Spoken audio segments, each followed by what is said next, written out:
Վարչապետ Նիկոլ Փաշինյանի մասնակցությամբ պատարագին այսօր չի զեղչվել ամենայն հայոց կաթողիկոսի անունը նշենք, որ այսօր Փաշինյանը պատարագի է մասնակցել Սևան քաղաքի Սրբոց հրեշտակապետած եկեղեցում։ Նյուզեեմի հետ զրույցում Գեղարքունյաց թեմի նորանշանակ առաջնորդ Իսահակ Վարդապետ Պողոսյանը հայտնել է, որ կանոնական պատարագ է մատուցվել։ Հայր Իսահակի խոսքով իրենք նախապես չեն իմացել, որ Փաշինյանը ներկա է գտնվելու։ Համացանցում տեսանյութ է հրապարակվել նաև, թե ինչպես է մի կին պատարագի ընթացքում հնչեցրել Վեհափառի անունը։ Եպիսկոպոսած, եպիսկոպոսապետին մերո և պատվական հայրապետի,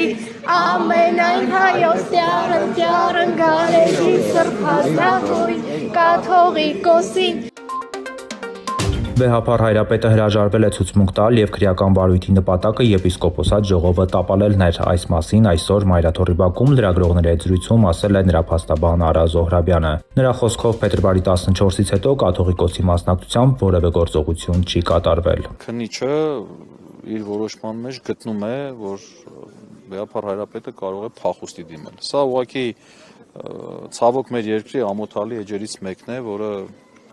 սերունդները անպայման սա թերթելու են, չգիտեմ, նույնիսկ զզվանքով կարող է այս օրերի իրադարձությունները կարդան։ Պարոն Զոհրաբյան, մյուս 6 բարձրաստիճան հոգևորականները մեղադրյալի կարգավիճակ ունեն։ Վեհափառ հայրապետն էլ է այդ կարգավիճակում։ Այո։ Նրանք բոլորն էլ մեղադրվում են իբրև դատական ակտի կատարմանը խոչընդոտելու մեջ։ Իսկ մենք լավ գիտենք, որ այդ դատական ակտով ներխուժել են եկեղեցու ներքին կյանք։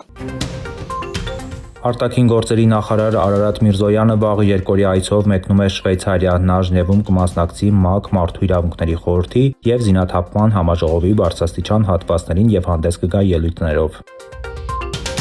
Ռուսաստանից Վրաստան անցած տասնյակ բեռնատարների վարորդներ ահազանգում են, որ փետրվարի 12-ից չեն կարողանում շարունակել ճանապարհը դեպի Հայաստան։ Դրանք հիմնականում շինանյութ տեղափոխող մեքենաներն են։ Վարորդների խոսքով վրացական կողմը ոչ մի հիմնավոր բացատրություն չի տալիս ու իրենք արդեն 10 օր է անելանելի վիճակում են հայտնվել։ Դոկումենտը խնդիր չունենք, վերետ խնդիր չունենք, ոչ մի պատճառաբանություն չկա, ասում են վերևից հրաման են տվել Հայաստան ուղևորվող բեռները կայանում են, տախտակ, լամինատ, ընդեր, դեսպեր։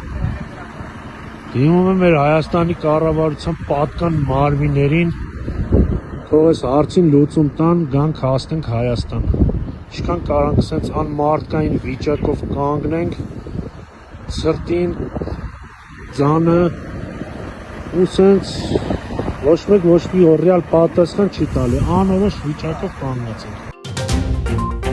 Այսօր ժամը 15:50-ի սահմաններում Հաղթանակ կամրջի տակ Հրազդան գետում տղամարդու դի է հայտնաբերվել։ Արմլուրի տեղեկություններով մահացածը նախկին Կայազորի դատախազ Տիգրան Սուքիասյանն է։ Դեռևս հայտնի չէ տեղի ունեցած ինքնասպանություն է, սպանություն թե դժբախտ դեպք։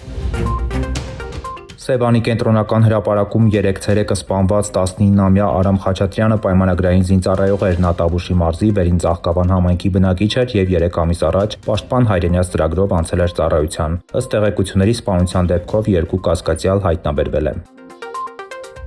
Իրանը չի զիջի համաշխարհային տերությունների ճնշման տակ, ասել է Մասուդ Փեզեշքյանը։ Իրանի նախագահի խոսքով կառավարությունում համաձայնության են եկել, որ եթե բոլոր համաշխարհային տերությունները արդարացիորեն իրենց դեմ դուրս գան, որպեսզի ստիպեն զիջել, իրենք չեն զիջելու։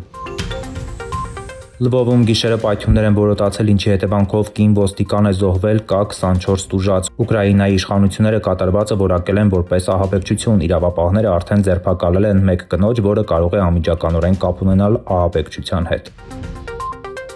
Ուկրաինայի հարցով հաջորդ բանակցությունները տեղի կունենան առաջիկա 3 շաբաթվա ընթացքում և կարող են հանգեցնել Վլադիմիր Պուտինի և Վլադիմիր Զելենսկու հանդիպման, ասել է Սթիվ Ուիտկոֆը։ ԱՄՆ հատուկ ներկայացուցիչը չի բացառել, որ Դոնալդ Թրամփը նույնպես կարող է մասնակցել այդ հանդիպմանը։ Fox News-ին տված հարցազրույցում Ուիտկոֆը նաև անդրադարձել է Ռուսաստանի նախագահի հետ բանակցություններին, նշելով, որ նա միշտ անկեղծ է եղել հանդիպումների ժամանակ։